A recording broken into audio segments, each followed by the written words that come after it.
crucified, and they're talking to each other. They say, one guy says, yeah, there's this guy, his name is Jesus.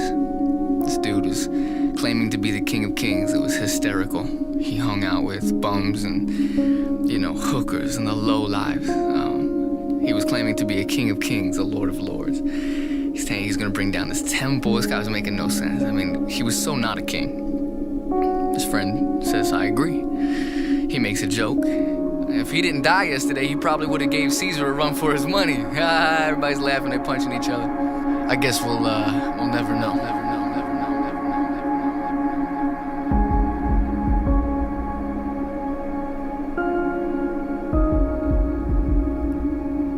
You fast forward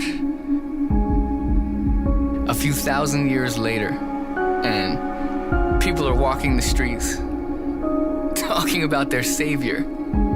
And funny enough, it's not the guy who owned about 70% of the rotating planet when Jesus died, whose kingdom anybody with a brain would have bet on to last forever.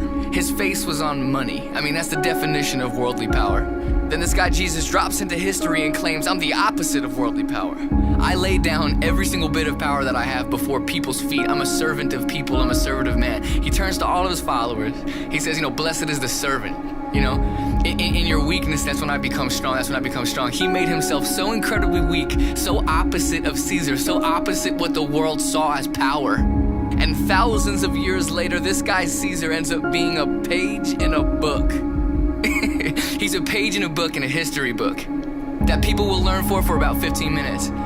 But when you walk the streets of modern America, you walk the streets of Africa, you walk the streets of China, you walk the streets of all over this entire nation and this world and wherever, and you hear the name Jesus, and people revere him as a King of Kings, as a Lord of Lords, not because he had worldly power, but because he laid down every bit of cosmic power, every bit of the galaxy that he owned, he laid down. Why? Because of you.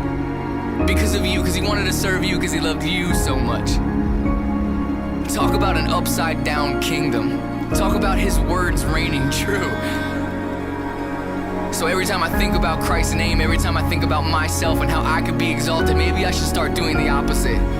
Maybe that's how God's gonna lift me up. That's how God's gonna choose me. Maybe I could be a servant.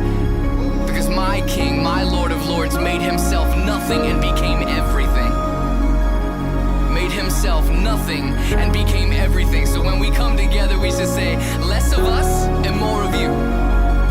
Less of us